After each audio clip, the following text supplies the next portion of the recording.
நம்ம நாட்டில் பல்வேறு மன்னர்கள் வந்து வாழ்ந்திருக்காங்க. அவங்க வாழ்ந்ததுக்கான சான்று நம்ம உலகத்துல வந்து நிறைய இருக்குங்க. ஏன்டா இப்படி சொல்றான் அப்படின்னு தான் நினைக்கிறீங்க? நிறைய பொக்கிஷங்களை வந்து அவங்க வந்து இந்த உலகத்துல வந்து விட்டுட்டு போயிருக்காங்க நமக்காக. ஏன்னா அவங்க எப்படி வாழ்ந்தாங்க அப்படிங்கிறத தெரிஞ்சுக்கிறதுக்காக அவங்க சில விஷயங்களை வந்து விட்டுட்டு போயிருக்காங்க. இவன் பொக்கிஷன் சொல்றது வந்து தங்கம், வைரம், வைடூரியத்தை சொல்றான் அப்படின்னு நினைக்காதீங்க. அவங்க வந்து விட்டுட்டு போன பொக்கிஷங்கள் வந்து பாத்தீங்கன்னா அவங்க வாழ்ந்த அரண்மனைகள், அவங்க கட்டின கோவில்கள். இந்த ரெண்டுத்துக்குள்ளேயுமே நம்ம போனோம்னா அவங்க எப்படி வாழ்ந்தாங்க, அவங்க எந்த அளவுக்கு இவங்களோட அறிவு இருந்திருக்கா அப்படிங்கிறத தெரிஞ்சுக்கிற மாதிரி அவங்க கட்டி வச்சுட்டு போயிருந்திருக்காங்க. ஸோ அவங்க விட்டுட்டு போன பொக்கிஷத்துல ஒன்று நம்ம பாரியூர் கொண்டத்து காளியம்மன் கோவில் தான். அது கோபிச்செட்டிப்பாளையத்துல வந்து இருக்கு. ஸோ நான் அங்கதான் இங்க வந்திருக்கேன். இந்த கோவில் வந்து எப்போ கட்டினாங்க, யாரால கட்டப்பட்டது, இந்த கோவிலோட வரலாறு என்ன அப்படிங்கிறத இந்த வீடியோவில் நம்ம தெரிஞ்சுக்க போறோம். ஸோ வீடியோவோடு இணைந்திருங்கள். இது உங்கள் ட்ரெண்டிங் பட்டாஸ்.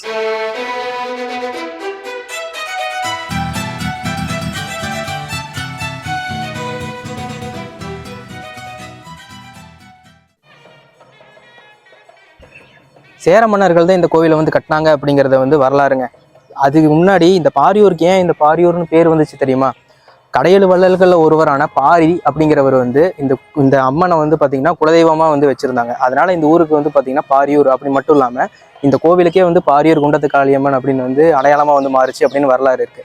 ஸோ இந்த கோபிச்செட்டிப்பாளையத்துக்கு ஏன் இந்த கோபிச்செட்டிப்பாளையம் பேர் வந்துச்சு அப்படிங்கிறதெல்லாம் வந்து அப்படியே போக போக அப்படியே நான் உங்களுக்கு சொல்லிட்டே வரேன். சரியா?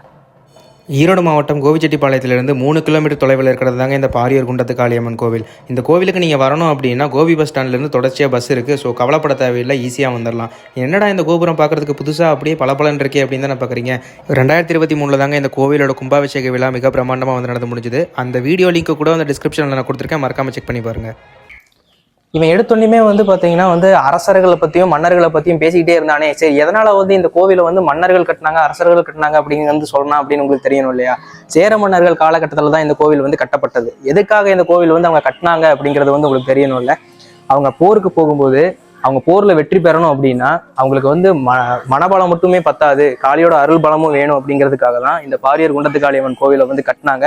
தினந்தோறும் வந்து பாத்தீங்கன்னா இந்த கோவில்ல இருக்கிற அம்மனுக்கும் வந்து வழிபாடு செஞ்சுட்டு வந்துட்டு இருந்தாங்க. எதனால அதை பண்ணாங்க அப்படின்னா அந்த அவங்களோட போர் வீரர்கள்ல சிறந்த வந்து ஒரு போர் வீரனை வந்து தேர்ந்தெடுத்து அவங்கள வந்து இந்த அம்மனுக்கு வந்து பாத்தீங்கன்னா வந்து பலி கொடுத்து, அப்புறம் வந்து இந்த செஞ்சிக்கோட்டை வரலாறு வந்து ஏற்கனவே நான் சொல்லியிருப்பேன். இப்போ ஒரு ரீசெண்டா ஒரு வீடியோ வந்து நான் போட்டிருப்பேன். அந்த வீடியோல வந்து பாத்தீங்கன்னா அவங்களும் இதுதான் வந்து ஃபாலோ பண்ணாங்க. அந்த செஞ்சி அம்மன் ஒரு அம்மன் இருப்பாங்க. அந்த அம்மனுக்கு வந்து பாத்தீங்கன்னா அந்த எருமை மாடு, கோழித்தலை, கோழி, ஆடு, எருமை, மனுஷன் அப்படின்னு வந்து பலி கொடுத்துட்டு தான் அவங்க வந்து அந்த போருக்கே போவாங்க அப்படிங்கிறது வந்து வரலாறா இருந்துச்சு.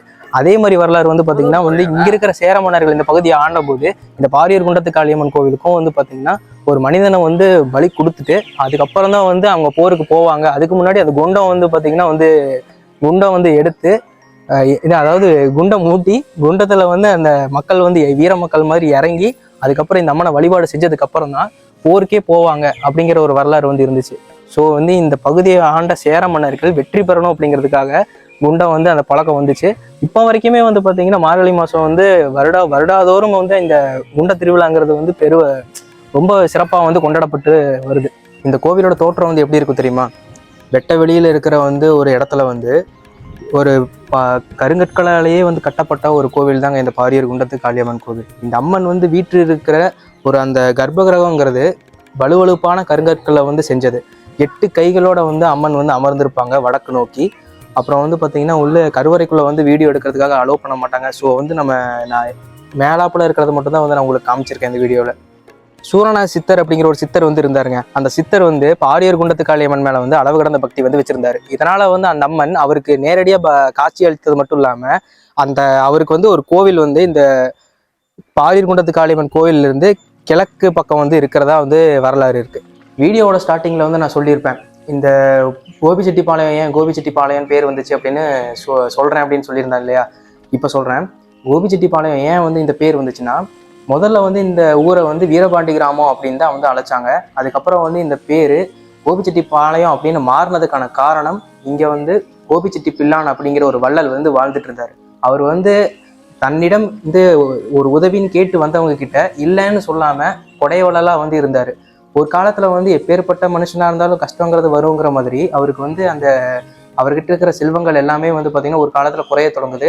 அவர்கிட்ட உதவின்னு கேட்டு வரவங்க கிட்ட அவருக்கு கொடுக்க முடியாத நிலைமை வந்து அவருக்கு வருது. இதனால் வந்து மனசு உடைஞ்சு போன வந்து கோபிச்செட்டிப்பிள்ளான் பாரியூர் குண்டத்து காளியம்மன் கிட்ட வந்து பார்த்தீங்கன்னா வந்து முறையிடுறாரு.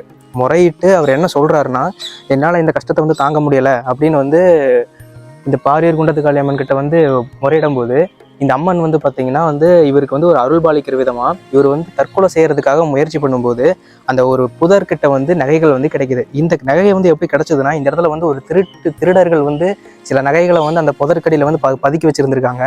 அந்த நகை வந்து இந்த கோபிச்செட்டிப்பிள்ளானுக்கு வந்து கிடைக்கிற மாதிரி வந்து இந்த அம்மன் வந்து அருள் புரிஞ்சதுனால இந்த கோபிச்செட்டிப்பிள்ளான் அந்த நகைகளை வந்து வச்சு இவர்கிட்ட உதவின்னு கேட்டு வர ஏழை எளிய மக்கள்கிட்ட வந்து பார்த்தீங்கன்னா உதவி பண்ணுறதா வந்து வரலாறு வந்து சொல்லுதுங்க. இதனால தான் கோபிச்செட்டிப்பாளையத்துக்கு வந்து கோபிச்செட்டிப்பாளையம் அப்படின்னு பேர் வந்துச்சு. நம்ம காஞ்சி சீதேவி அம்மனும் பாரியூர் குண்டத்து காளி அம்மனும் வந்து அக்கா தங்கைகள். ஒரு நாள் வந்து காஞ்சி சீதேவி அம்மன் தன்னோட திருவிழாவுக்கு தன்னோட தங்கையை வந்து அழைக்கிறதுக்காக இந்த இடத்துக்கு வந்து வராங்க. அப்போது பாரியூர் குண்டத்து காளி அம்மனை அந்த மந்திரவாதி தன்னோட மந்திர சொல்லால் கட்டி போட்டு கொடுமைப்படுத்திட்டு இருந்ததை பார்த்த காஞ்சி சீதேவி அம்மன் அந்த கோவிலோட கதவு கிட்ட மறைஞ்சிருந்து அந்த சூலாயுதத்தை வச்சு அந்த மந்திரவாதியை வந்து குத்தி கொள்றாங்க. அதை வந்து குத்தி கொன்னதுக்கப்புறம் அந்த முன்னாடி இருக்கிற அந்த வாசல் வழியே வெளியே போய் முன்னாடி ஒருத்தர் வந்து பூஜை பண்ணிட்டு இருக்கிறவர்கிட்ட போய் சொல்றாங்க, அங்க கதவு கிட்ட ஒரு நாய் வந்து செத்து கிடக்குது, என்னன்னு போய் பாருங்க அப்படின்னு வந்து சொல்லிட்டு இவர் போய் பாக்குறாரு. அப்ப வந்து அந்த மந்திரவாதி உள்ள செத்து கிடக்குறான். அப்புறம் 2 அம்மனுமே வந்து பாத்தீங்கன்னா காஞ்சி திருவிழாவுக்கு வந்து தங்கையை வந்து கூட்டிட்டு போற மாதிரி வந்து வரலாறு வந்து இருக்குங்க. இந்த வீடியோல பாரியூர் குண்டத்து காளியம்மனோட வரலாறை நான் வந்து எனக்கு தெரிஞ்ச அளவுக்கு நான் சொல்லியிருக்கேன். அதுல சிறிய தவறு இருந்தாலும் கூட அதை கமெண்ட்ல சொல்லுங்க. நான் மட்டும் தெரிஞ்சுக்கிற மாதிரி இல்லை, அந்த வீடியோ பார்க்குறவங்க எல்லாருமே தெரிஞ்சுக்கிட்டோம். ஸோ இந்த வீடியோ உங்களுக்கு பிடிச்சிருந்தா ட்ரெண்டிங் பட்டாஸ் சேனலுக்கு மறக்காம சப்ஸ்கிரைப் பண்ணிருங்க. பெல் ஐக்கானை வந்து ஆல்ல போட்டுக்கோங்க. அப்போ தான் எங்கள் சேனலோட ஆல் நோட்டிஃபிகேஷன் உங்களுக்கு தவறாமல் கிடைக்கும். தேங்க்யூ.